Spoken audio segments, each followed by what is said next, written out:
Welcome to the next episode of Your Better Health with Dr. Garaj Bansal, a scientist, engineer, and medical doctor from Columbus, Ohio. Dr. Bansal is a board-certified diagnostic and internal medicine specialist. He is a graduate of the Ohio State University Medical School, where he obtained his MD, and also Case Western Reserve University in Cleveland, where he obtained his PhD. Dr. Bansal has served the Central Ohio community as a health and wellness expert for over 40 years. He has been the medical director of 3 addiction clinics and is currently the medical director of 3 urgent care facilities in Central Ohio. Dr. Bansal, we're going to start with 2 terms, and I'm going to ask you the following questions. What is empathy? What is sympathy? And how do they differ? So let me just start by saying this podcast is about empathy and the detachment. To the listeners, these 2 terms appear contradictory, but they are actually complementary.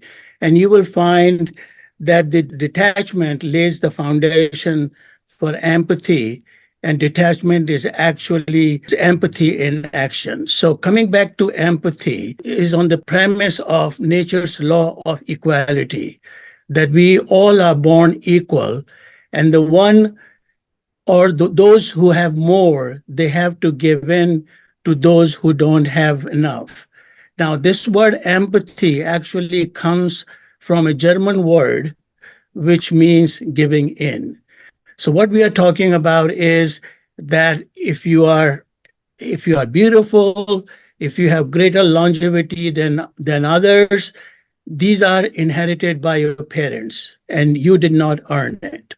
Same thing about the wealth. If you inherit it or earn it, you have to share with other people. And the same thing about the knowledge. So the point is that these 3 things, your health secrets, your wealth secrets, and your knowledge secrets should be shared by those who need you. So the word empathy means that you are telling your loved ones that I care for you, but not enough to intervene in your lives. So that's what the empathy means. Then there are 3 similar words, which is, one is altruism, one is sympathy, one is compassion. So when you look at empathy overall, empathy is the kind of a cognitive thinking, which is from your, I'll give you 3H. This H is for head, that it comes from the brain. The other one is the sympathy, so the empathy really means that you have feelings for other people's feelings. The sympathy is that you understand other people's feeling and you validate their feelings. Compassion is actually the action that you want to do something for their suffering. So that those are the answers. So go back to the empathy. There may be 3 types of empathy. One is called cognition, which is again comes from the head. The other one is the emotional, which comes from your heart, which is translated into the sympathy. And then the third one is from your hand, that you are actually doing some kind of action to alleviate those sufferings for other people. Does everyone have the ability to feel empathy? Okay, see, you have to understand that the humans are wired for attachment. And then humanity is united by empathy. So the empathy actually is genetic as well as an environmental. I can tell you something, that my father was a PhD in chemistry. And so he not only educated his children, he educated his most of the boys and girls in the neighborhood shared his knowledge and shared the limited means he had. So the empathy is really genetic and environmental, which I think I inherited from him and my mother. And I'm still learning from my daughters. One is a clinical psychologist and one is a internist. And I'm proud of their accolades that his that the kind of care they are providing to their patients. And same thing with my wife. She provides the care and then also treats her service employees as not as servants but as friends, make sure that they are they're fed properly and they're compensated uh, accordingly. So to come back to your question, yet not everybody has the empathy, but they can learn it. There are some personality disorders like borderline personality disorder, the bipolar disorders, the narcissistic disorders, antisocial disorders, the autism, and of course the emotional irregularities like depression, anxiety, uh, and also there is a term which is like EQ, which means that it's an emotional quotient, which people say if you have less of that, then you will have less empathy. And they use that, they say EQ, which has five components, but the empathy is one of the most important component of EQ, and they say EQ is better than IQ in terms of your happiness, your social behavior, etc. How do some of these mental illnesses affect people's empathy?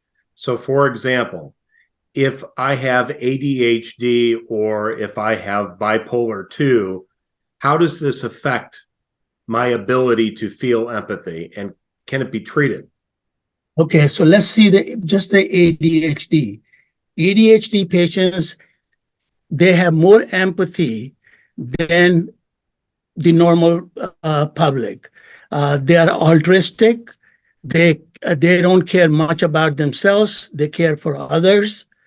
And as opposed to the bipolar and narcissistic people, they are self-absorbed and they care just self-love, and then they don't care for other people. Bipolar disease, the same thing. They have a depression, and when they have depression, they are so overwhelmed with their anxiety and depression that they cannot think about themselves. So how can they care for others? So, and then again, there is a biological aspect of this. They say in there are centers in the brain which clearly define the empathy, and they are affected by the bipolarity and the bipolar disorders and narcissistic disorders primarily. Is there anything that medication can do to help this circumstance? Okay, so the medication usually doesn't help in terms of empathy. If somebody has depression or anxiety, then the antidepressants can alleviate their symptoms of depression and anxiety so that they can focus more. As they focus more on themselves, they can focus on others. So in that way, the medication can help a little bit, but the most of the time, most of the diseases, unless somebody has narcissistic personality disorder, others can be helped and the empathy can be increased in those patients. What about with behavior modification techniques? Does that help? That helps a lot. And then again, what has happened is, as I said, the EQ, which is, I gave you the term. So you work on those. There are as I said, five components to it. One is the self-awareness, self management, self motivation. Then you have the empathy, then you have social skills. So you can work on these behavioral aspects and increase the EQ. And then again, there is a new research which says that if you decrease the heart rate, and the new term they are using now is a heart rate variability. And then the cardiac electrophysiologist can tell you more. So, what happens is when you do meditation, when you do mindfulness, you decrease your heart rate, you decrease the heart rate variability, and that produces lower metabolic metabolism. And as I talked in the previous podcast, that it causes less free radicals, which are poisonous to the body, and the brain does not have to eliminate so many of those. And then again, whatever the signs of apathies are, like, for example, blaming others, not caring for others, putting other people down, grandiosities, the entitlement, which goes with the lack of empathy. So if you do the reverse, then of course you can increase your empathy. You used the term detachment earlier. Can Right. you define detachment for us? What does that mean? Detachment is like, I think of a serenity prayer where it says the things we cannot change, we just have to accept it. Okay, so what it means is that the things which are beyond our control, I would let them go. Okay, so give you another example which I thought of this morning, that you have a steel spring which has strong coils in it. On one side, you have your belongings, which could be your loved ones, which could be your house, it could be material belongings, and the other side is you. So when those two ends are together, you are really empathizing with each other. But when you see that that person is causing you problems in your life, then you want to stretch that spring as far as you can. So depending on the circumstances, you can have certain amount of detachment from that person. So the detachment is actually letting the other person grow himself or herself, giving a room for self development, and let him take his own journey wherever he goes. And at the same time, it gives you the room to work on your growth. So it's really a win win situation when you detach from somebody. How is it that detachment seems by definition to be counterintuitive to empathy? Why do we make that mistake? Okay, the reason is that the detachment is empathy in action. And then again, the detachment lays the foundation of empathy. Now, on one hand, the empathy is more or less attachment to the patient in their suffering, while the detachment is only a partial empathy as I look at it. So what happens is that you are detached with the person under circumstances when you think that you cannot control that person or you cannot control the situation. But at the same time, you will have compassion and empathy for that person for his wrongdoings to you.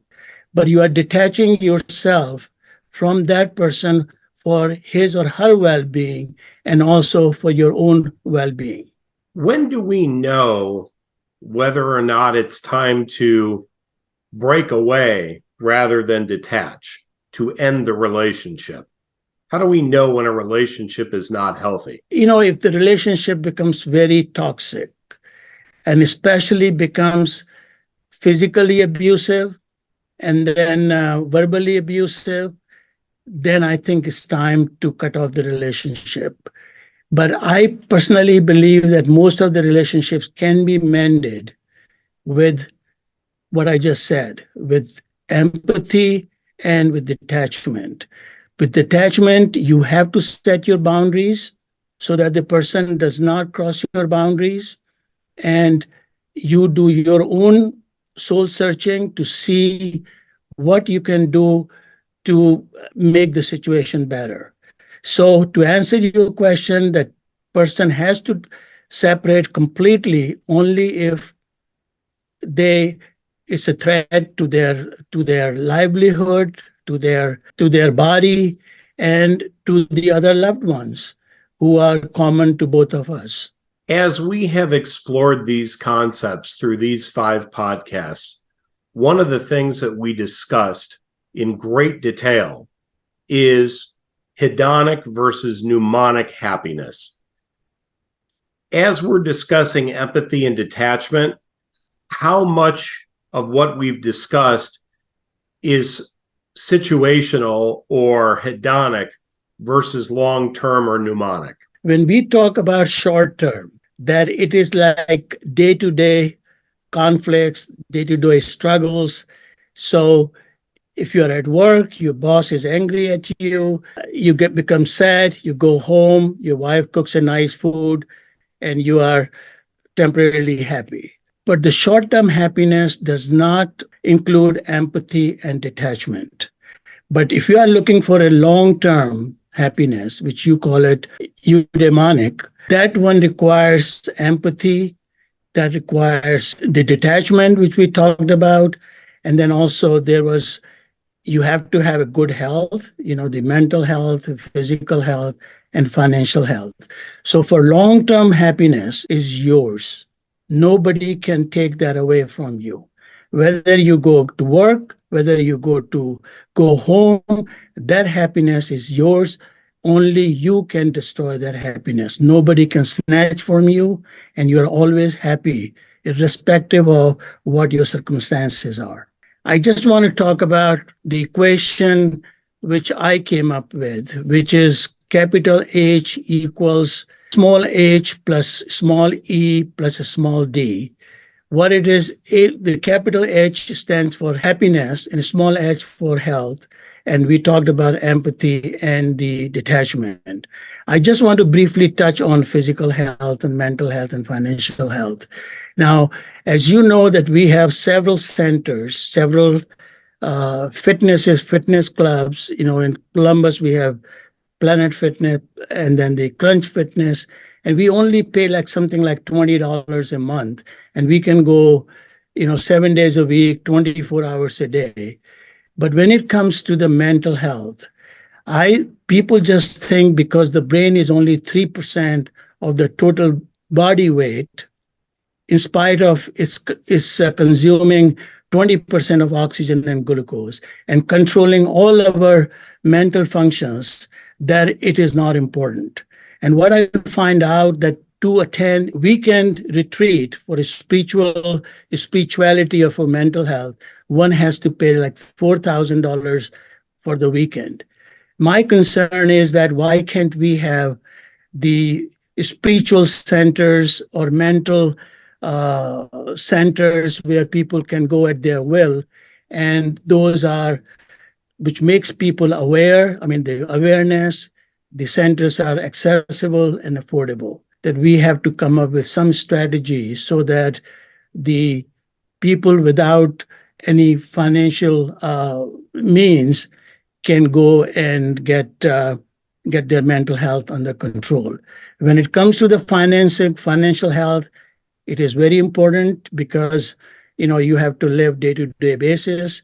And then, I mean, I'm not a financial guru because I'm not financially rich, but all I can tell you is that if your mind is solid, if you can think clearly, your physical health is in good shape, mental health in shape, you will make better decisions for your financial health. I would strongly encourage people to practice all three things: that good health, the empathy, detachment behaviors, and you will see the fruits, you will see your happiness, and then also you will make better connections with your loved ones.